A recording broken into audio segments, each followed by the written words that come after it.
I'm gonna shut up and sit down really quick on this one, and there's a pretty good reason. Is that one of my peers, Jeff Birchfield, one of our assistant chiefs, has been absolutely instrumental in integrating tablet command into San Bernardino County Fire, which is my day job. I think we're our biggest user for that, with at least 150 units using it on a daily basis. So with that, I'll quickly just turn it over to Jeff. Thanks, Dan. So like you said, I'm Jeff Birchfield. I'm with San Bernardino County Fire. I have the West Valley Division, just west of Dan's division. And I'm just here to tell you a little bit of our story, how we made a technological revolution. And I used to tell my wife when I'd go to meetings at night, and she'd ask, "Are you getting paid for this?" And I'm like, "No, man, I'm making a technological revolution." And she didn't get that. She still doesn't. But so what we did is we initially had some MDCs in a couple of our divisions with about 13 total units. And we were finally budgeted to purchase MDCs for all of our apparatus, or for all of our frontline apparatus. So as we went to budget, I had asked our IT people, "How much should I budget for these MDCs?" And they said, "You need $10,000 at least for the whole setup." And these were the tough books. So I was like, holy cow, like, am I buying a VCR from 1985? Remember when VCRs first came out? It seems like the same kind of thing. It's very antiquated, and it's $10,000.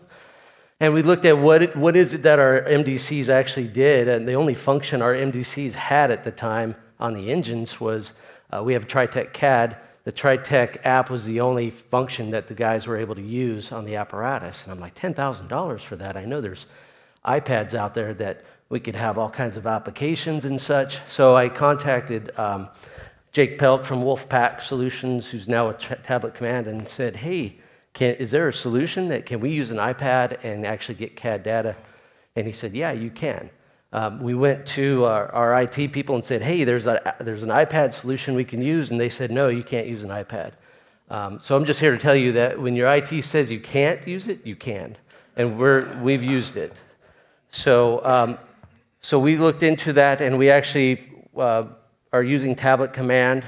And one of the reasons we like the Tablet Command device, or the application, was it had a lot more functions. It was actually designed to be a resource management tool, but we're actually using it as a MDC, so to speak. We're receiving our CAD data that's pushed to the apparatus, to the vehicles. And once our units get on scene, our ICs are actually managing the incident. And the key to that is we have a universal tactical worksheet. I'm sure most of you that are chief officers or company officers here have your own system of using a tactical worksheet. You guys agree? Everybody has their own system. So for us today, we use a universal tactical worksheet that all of our chief officers are using, and we're all on the same sheet of music now. So that's been one really good benefit to that. After we did launch the Tablet Command feature, we added the real-time sync feature that they have, and the benefit to that for the chief officers is if you're a duty chief or a fire chief, you could actually see the incident being managed while you're at home, while you're at your office, and you could have real live, up-to-date information on what's going on with the incident. And it's a great training tool too. If one of my battalion chiefs is not doing something right, or if his tactical worksheet looks a little funky, I could take a snapshot of the screen and actually save that, and then use that as a training tool for after-action reviews, or maybe give some feedback to them. One of the other things we've added too is a status feature. Initially, when we launched the application, we did not have the status feature, and how we launched this was we have 6 divisions in our department, so we launched a division at a time, so it didn't overwhelm Tablet Command and didn't overwhelm our IT and our people. So we launched it in the divisions that did not have MDCs, and the benefit to that was they had radios and pagers before, and now they had this iPad that did all kinds of cool stuff. So one of the challenges you might face is pulling out the MDC and then putting the iPad in, and that's what we saw initially. We pulled an MDC out of one of the rigs and put a tablet in, and we had some tears shed because we didn't have the status feature set up initially, and we took that feature away from them, and they cried a little bit about that. But the tears are gone now. We gave them some Kleenex, and it's working just great. So we've pulled all MDCs out of our vehicles, and we have actually iPads in every single apparatus. And with the cost savings, we found it to be about a third of the cost of an MDC. So with that savings that we've incorporated, we are initially going to plan to put an MDC in every frontline engine. Well, now we have an iPad in every piece of apparatus. And we cross-staff brush engines with our Type 1s. So our Type 1 has its own iPad, and our brush engines have their own iPads, so the crews don't have to swap iPads out and actually, or even forget their iPad. It's there, it's ready to go. Some of the other benefits that we've seen with our iPads is we've gotten some great feedback. We've had division group supervisors that have been able to FaceTime the incident commanders at vegetation fires. If they're a structure group, they've actually FaceTimed the IC and said, "This is what I'm talking about. Take a look at this. I need some stuff now." And we've done that with USAR incidents where vehicles have collided into a house. We've actually FaceTimed the rescue crews and said, "This is what you guys have." So you could start building a game plan on how you're going to deal with that. So with that, I think I'm going to tailor it into Van here and let him speak. So if you guys have any questions, you guys can see me out in the hall.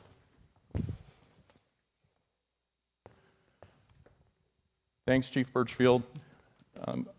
We don't have a great deal of time today, so I want to kind of give you a little bit of history of the work that we're doing and how we got where we are, and kind of an overview of the features our application provides. So Tablet Command was conceived on the heels of a dual line of duty death in Contra Costa County. The founders are both currently working in Contra Costa County, and they were seeking a better accountability solution than was available at the time. Andy Bozzo, the founder, was playing Words with Friends one night and thought, this interface of sliding tiles might work as an accountability solution for the fire service.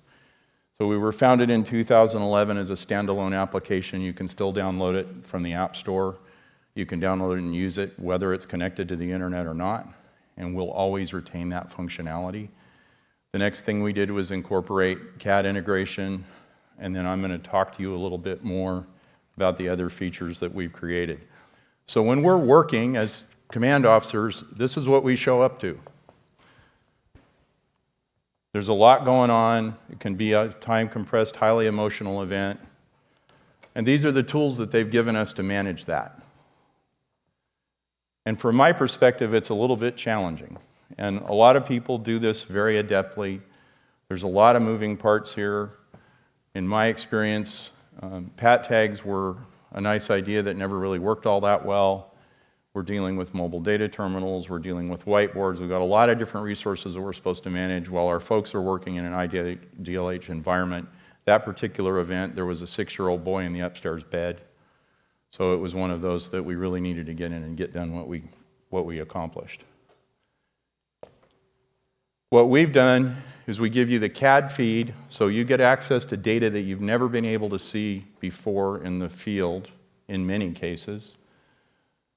We give you an overview screen that shows you mapping, vehicle location, so we're taking AVL data and displaying that to users in real time. We give you this very simple but familiar looking command board. So this looks a lot like the whiteboard that we've been using in the past.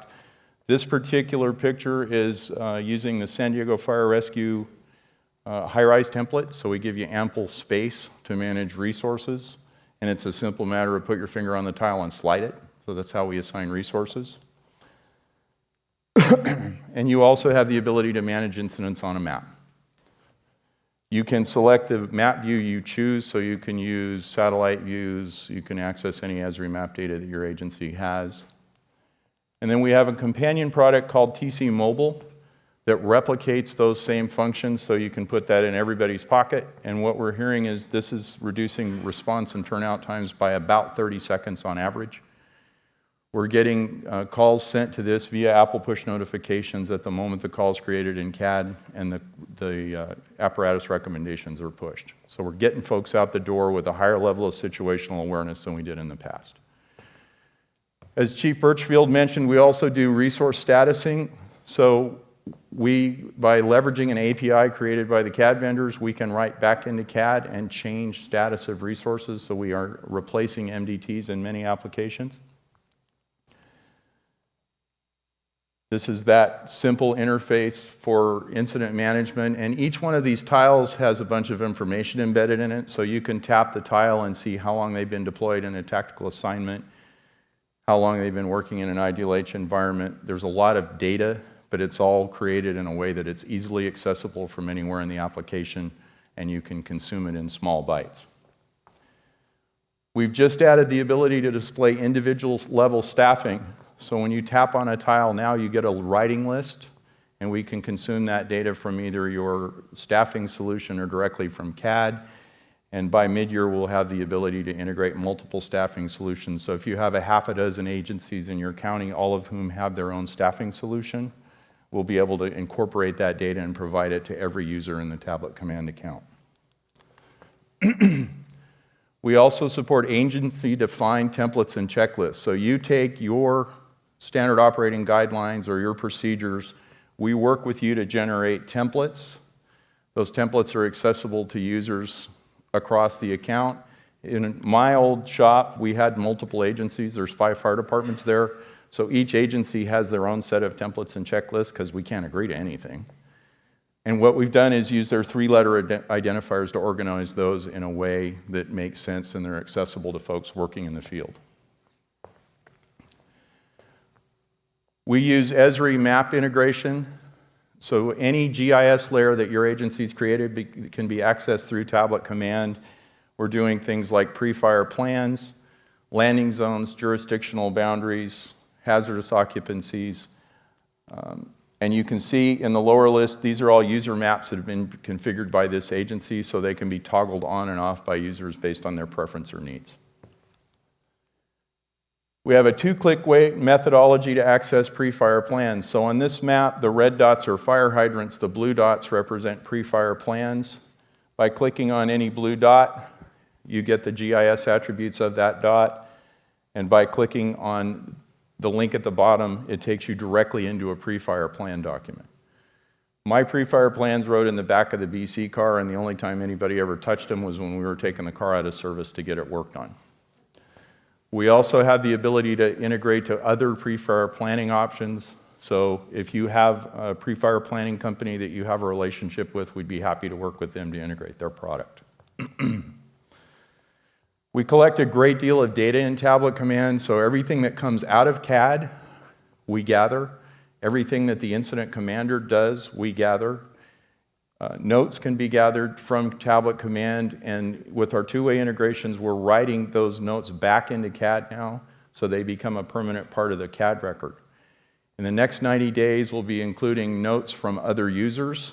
So in the situation that Chief Birchfield described, where you've got somebody on another division that needs to get information to you, that'll be accessible, and then the ability to upload pictures directly into tablet command. At this point, we've got about 16,000 downloads of our free application through the App Store, 3,500 enterprise users, 90 fire departments across the United States and Canada, and those are incorporated into 100 or so accounts. We've got Fort Lauderdale, San Francisco. We just brought on a department in Toronto, Canada, Richmond Hill Fire, and we've got a lot of interest in the Canadian market. So we're often asked, is this a California thing? It's not a California thing. We're making a mark across the entire United States.